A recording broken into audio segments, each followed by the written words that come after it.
Happy மாம் நண்பர்கள் அனைவருக்கும் அன்பான இனிய வணக்கம்.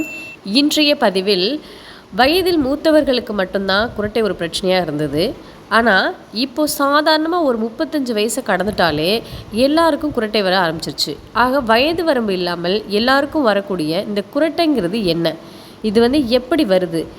ஏன் தூக்கத்தில் மட்டும் வருது? யாருக்கெல்லாம் வருது? குரட்டை எப்படி தடுக்கலாம் அப்படிங்கிறத பற்றி தெளிவாக பார்க்கலாம் வாங்க.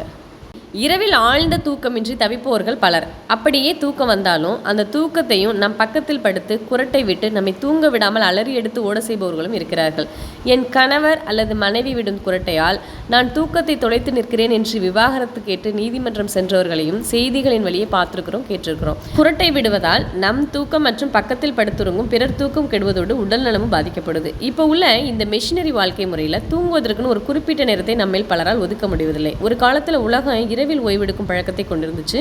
இப்போ பெரும்பாலான பெருநகரங்கள் இரவில் கூட பகலை போலத்தான் இயக்குகின்றன.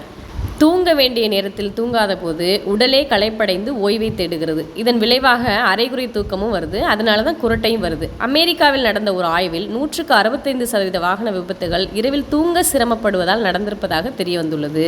சரி, குரட்டைங்கிறது என்னன்னு பார்த்தோம்னா, நாம் தூங்கும் போது ஏற்படும் கடுமையான எரிச்சலூட்டும் ஒரு சவுண்டு. இது ஒரு வகையான தூக்க கோளாறு. மருத்துவ உலகில் ஸ்லீப் அப்னியா அப்படின்னு சொல்றாங்க. குரட்டை எப்படி ஏற்படுது அப்படின்னு பார்த்தோம்னா, நாம் சுவாசிக்கும் காற்றானது மூக்கு, வாய், தொண்டை, மூச்சுக்குழல் வழியாக நுரையீரலுக்கு செல்கிறது. இந்த பாதையில் எங்காவது தடை ஏற்படும் போது குரட்டை வருகிறது. விழித்திருக்கும் போது வராத குரட்டை தூங்கும்போது மட்டும் ஏன் வருகிறது அப்படின்னு பார்த்தோம்னா, தூங்கும்போது தொண்டை தசைகள் தளர்வடைந்து ஓய்வெடுக்கின்றன. அப்போது மூச்சு பாதையின் அளவு குறுகி விடுகிறது. இப்படி குறுகிய பாதையில் சுவாச காற்று செல்ல முற்படும் போது சத்தம் எழுவது வழக்கம்தான். அடுத்து மல்லாந்து படுத்து உறங்கும் போது தளர்வு நிலையில் நாக்கு சிறிது உள்வாங்கி தொண்டைக்குள் இறங்கிவிடும். இதனாலும் மூச்சு பாதையில் தடை ஏற்பட்டு குரட்டை வருகிறது. நமது உடலின் சுவாச அமைப்புகளில் தூக்கத்தில் தடைபடும் காற்றினால் ஏற்படும் சவுண்டு. பொதுவாக வாய், மூக்கின் பின்புறத்தில் உள்ள பாதைகளின் வழியில் சுவாசம் தடைபடும் போது குரட்டை ஏற்படுகிறது. அது மட்டும் இல்லாமல் தொண்டையில் அதிகம் சதை வளர்ந்து சுவாச குழாய்க்கு செல்லும் ஆக்சிஜனில் தடை ஏற்படுவதாலும் தூங்கும் போது சுவாசிப்பதை மூளையால் கட்டுப்படுத்த முடியாமல் போவதாலும் ஏற்படுகிறது. இந்த குரட்டை யாருக்கெல்லாம் ஏற்படுதுன்னு பார்த்தோம்னா, பெரியவர்களில் 45% பேர் குரட்டை விடுகிறார்கள் என்றும் அவர்களில் 25% பேருக்கு அது பழக்கமாகி விடுவதாகவும், அதுபோல பெண்களுடன் ஒப்பிடும்போது ஆண்களுக்கு அதிகமாக குரட்டை ஏற்படுவதாகவும், வயது கூட கூட குரட்டைக்கான வாய்ப்புகள் அதிகரிக்கிறதாகவும் மருத்துவ ஆய்வுகள் கூறுகின்றன. சளியுடன் கூடிய மூக்கடைப்பு உடையவர்கள், சைனஸ் தொந்தரவு உள்ளவர்கள், அதிக உடல் பருமன் உள்ளவர்கள், உள்நாக்கில் சதை வளர்ச்சி உள்ளவர்கள், சிறு தாடை கொண்டவர்கள், பெரிய கழுத்தினை கொண்டவர்கள், புகைப்பழக்கம் உள்ளவர்கள், மது அருந்துபவர்கள், சீரற்ற இதய துடிப்பு உள்ளவர்கள், போதை பழக்கம் உள்ளவர்கள், குப்புறப்படுத்து உறங்குபவர்கள், மூக்கின் அமைப்பில் பிறவி குறைபாடு உள்ளவர்களுக்கெல்லாம் இந்த குரட்டை ஏற்படுவதாக கூறுகிறார்கள். இந்த குரட்டை விடுவதால் என்னென்ன பாதிப்புகள் அப்படின்னு பார்த்தோன்னா, குரட்டையை சாதாரணமானது என்று அலட்சியப்படுத்தவும் முடியாது. குரட்டை விட்டு தூங்குபவர்கள் ஆழ்ந்த தூக்கத்தை அனுபவிப்பதில்லை. இரவில் அடிக்கடி தூக்கத்திலிருந்து எழுந்துவிட்டு தூங்கும் பழக்கம் ஏற்படும். காலையில் எழுந்ததும் கடுமையாக தலைவலிக்கும். அப்போது பகல் பொழுது தூக்கம் வரும். பகலில் புத்துணர்வு இல்லாமல் சோர்வான மனநிலையை தரும்.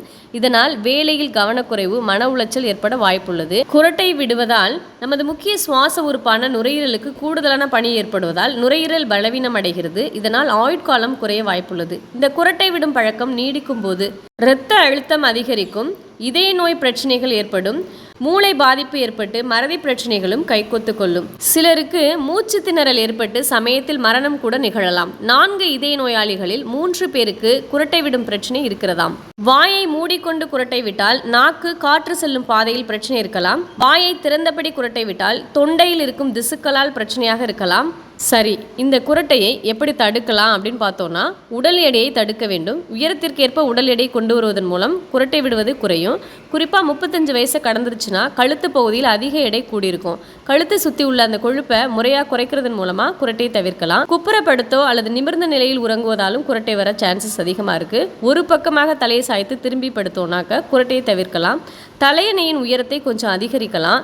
தைராய்டு பிரச்சனைக்கு மருந்து சாப்பிடலாம். மது, புகைப்பிடிக்கும் பழக்கத்தை தடுத்துடலாம். தூங்கும் அறை மிகவும் சூடாக இருந்தால் தொண்டையில் காற்று புகும்போது நெரிசல் ஏற்பட்டு சுவாசிக்க முடியாமல் குரட்டை விட வாய்ப்பு இருக்கிறது. இதனால் அறையை முடிந்தவரை குழுமையாக வைத்திருங்கள். அப்புறம் குரட்டைக்கு தூசும் ஒரு காரணமாக இருக்கலாம். வீட்டை சுத்தமாக வைத்திருக்கணும். மூச்சு பயிற்சி, யோகா பயிற்சி நல்ல பலனை தரும். உடலில் நீர் சத்து குறைவாக இருந்தாலும் குரட்டை வரும். அப்போ தண்ணீர் நிறைய குடிங்க. உடலில் நீர் சத்து அதிகரிக்க செய்கிறதுனால குரட்டையை தவிர்க்கலாம். உங்கள் பக்கத்தில் தூங்குறவங்கள்ட்ட நீங்கள் எவ்வளோ சத்தமாக குரட்டை விடுறீங்க அப்படிங்கிறத கவனிக்க சொல்லுங்கள். ஒருவேளை மிக அதிகமாக பயங்கர சத்தத்தோடு குரட்டை விடுறீங்கன்னா உடனே டாக்டரை பாருங்கள், அலட்சியம் வேண்டாம். இந்த தகவல் உங்களுக்கு பயனுள்ளதாக இருக்கும் அப்படிங்கிற நற்சிந்தனையோடு இன்றைய பதிவை முடித்துக்கொள்கிறேன். இது போன்ற தகவல்களை தெரிந்து கொள்ள ஹாப்பி மாம் சேனலுக்கு லைக் பண்ணி சப்ஸ்கிரைப் பண்ணுங்கள். இந்த தகவல் உங்களுக்கு பிடித்திருந்தால் உங்கள் நண்பர்களுக்கும் ஷேர் பண்ணுங்கள். நன்றி உறவுகளே, நண்பர்களே.